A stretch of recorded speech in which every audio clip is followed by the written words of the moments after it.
Hey les gens, j'espère que vous allez bien. Aujourd'hui, on se retrouve pour un nouveau conseil. Ça faisait longtemps. Et le conseil, c'est l'autocritique. Bienvenue dans cette nouvelle vidéo qui est tout simplement un conseil de la chaîne. Vous savez très bien que je dessine, mais je peux vous donner mes conseils à moi au niveau du dessin. Et ce conseil-là, ce sera l'autocritique. Je vais vous donner mes propres conseils. Donc voilà, donc si ça marche pas avec vous, peut-être ce sera d'autres conseils.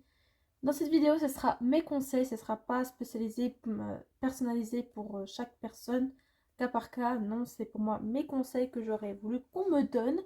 Donc voilà, voici mes conseils euh, pour l'autocritique. De 1, 2, 3, 3 catégories. La catégorie des bons côtés, la catégorie évidemment les mauvais côtés, et la catégorie prendre du recul. Vous êtes prêts?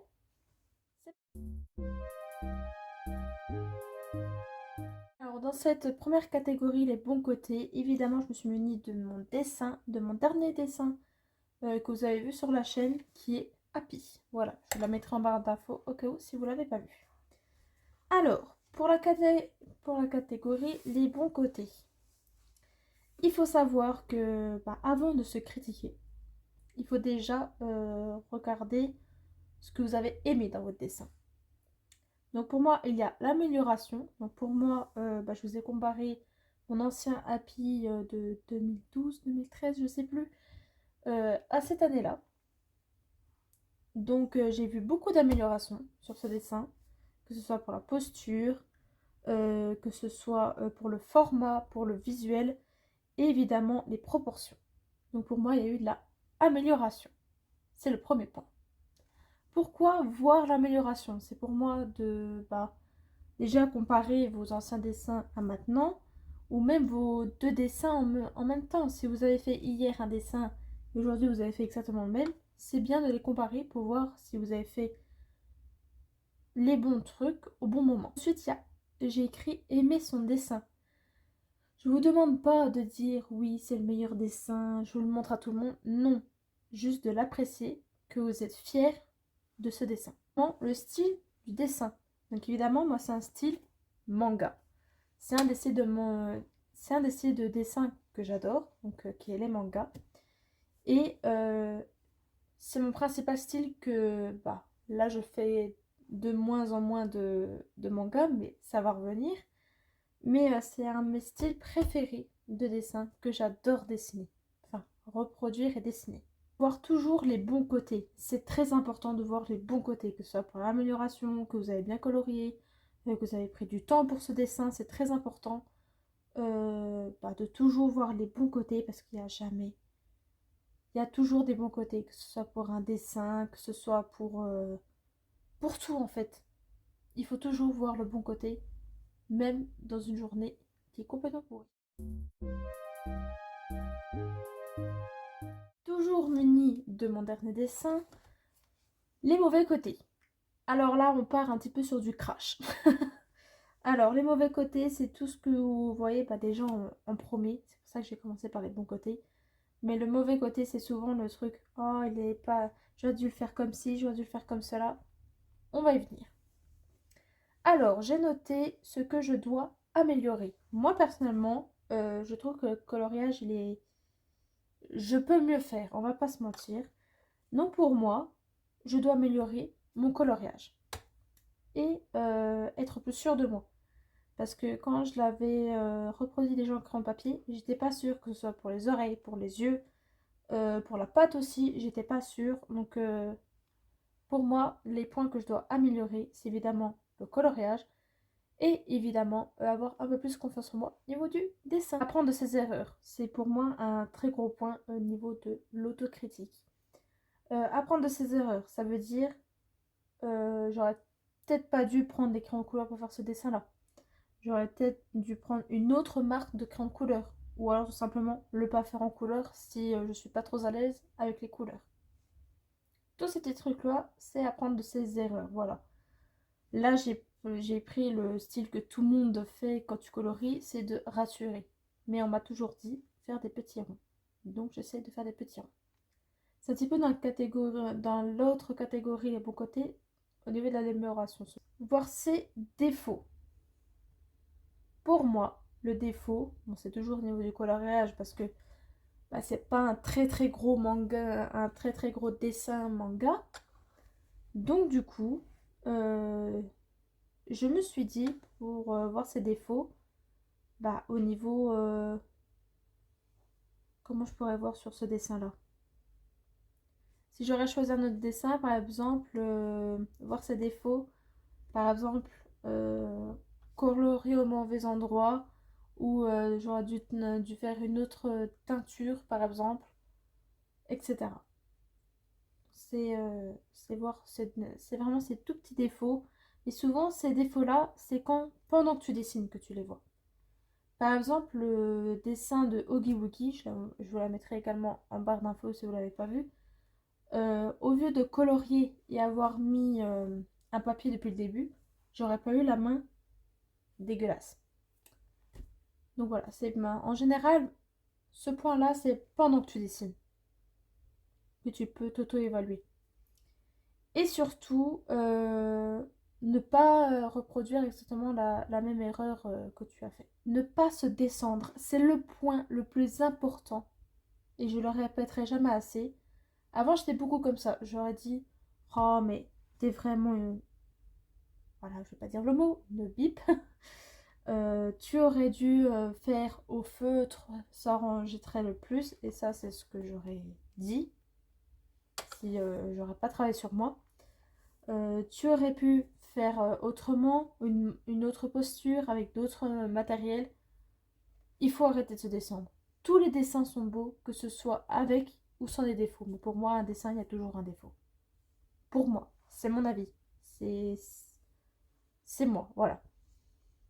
Mais faut pas se descendre à tel point où tu arraches ton dessin et tu recommences. C'est là que tu vas faire plus d'erreurs parce que tu auras perdu ta confiance. Alors, dans la dernière partie, prendre du recul, j'ai noté savoir dire stop.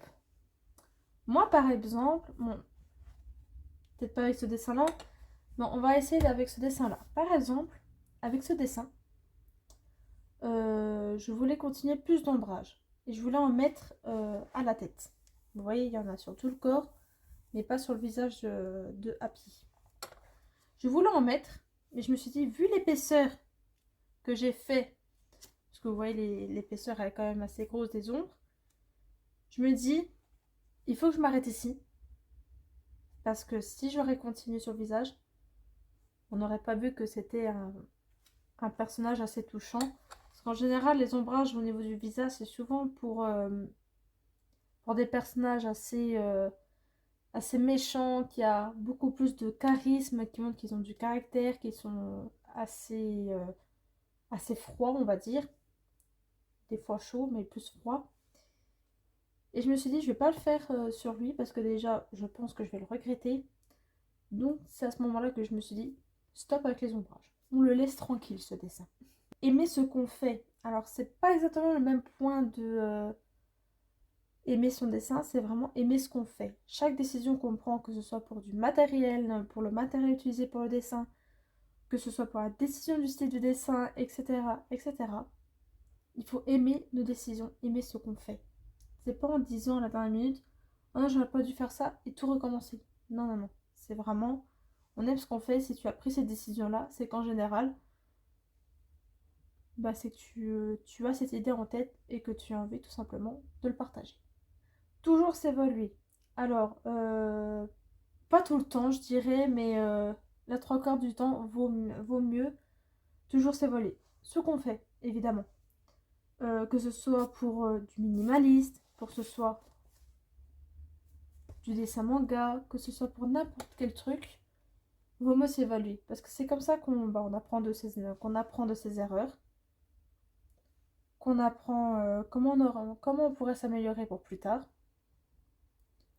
Et on va faire un dernier point. Faire des comparaisons avec le avant et le après. Tout simplement. Et le dernier point qui revient un peu à ne pas se descendre, mais à se respecter.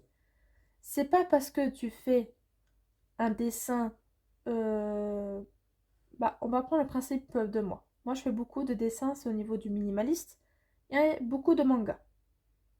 Si je me dis, je vais faire un autre style, par exemple, paysage, que je voudrais bien tenter, mais pour l'instant j'ai peur, tu fais pas. Tu respectes ta décision, tes erreurs, etc. Tu respectes tout.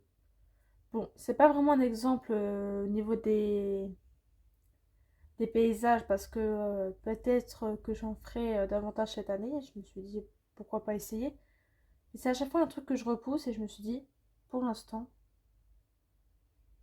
on va rester comme ça.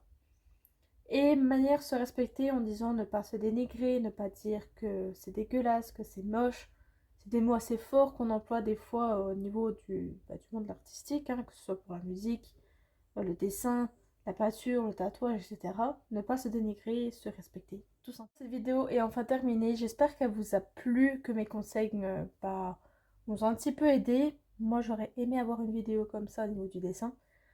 J'espère que mes conseils et mes explications, vous les avez un petit peu compris. J'espère que je suis assez expressive et que je m'explique bien. Mais si vous avez des questions ou si vous avez plus de conseils à donner, la barre d'infos est fait pour ça. Le partage. Évidemment, je voudrais savoir votre avis, si j'ai raison ou si j'ai tort. Et si j'ai tort, pourquoi? Toujours dans la bienveillance, évidemment. Et si vous avez d'autres points au niveau du dessin, au niveau des conseils et tout que vous voulez que j'aborde, dites-moi tout dans les commentaires. Je suis preneuse pour certaines idées, même si j'en ai plein dans ma petite tête et dans mon livre qui est ici présent, que je note tout, évidemment. Conclusion de cette vidéo, j'espère qu'elle vous a plu, qu'elle vous a aidé, à vous améliorer et surtout à s'auto-critiquer parce que pour moi c'est très important. C'est bien de demander aux autres des critiques, mais c'est mieux de s'auto-évaluer, c'est très important. Et au niveau de la confiance en soi aussi, c'est très très très important. Je vous attends dans les commentaires, évidemment, pour avoir vos avis, vos conseils, etc. Et voilà. Je vais pas en rajouter plus que ça, je pense que la vidéo, elle est assez longue. J'espère que cette vidéo vous a plu. Commente, partage, si tu as des amis qui dessinent mais qui ont du mal à avoir confiance en eux au niveau de la critique, etc. J'espère de tout cœur que j'ai été assez compréhensive. Je me répète, mais voilà, j'ai l'impression que j'explique bien, mais j'ai l'impression qu'on a du mal à comprendre. Et sinon, like la vidéo si ça t'a plu, si ça t'a aidé, évidemment. Si tu veux d'autres conseils et si tu viens de débarquer sur la chaîne, déjà bienvenue à toi, moi c'est Malo. Et toi, comment tu vas? Et abonne-toi et active la célèbre cloche que tout le monde parle. Je te laisse et je vous fais la bise.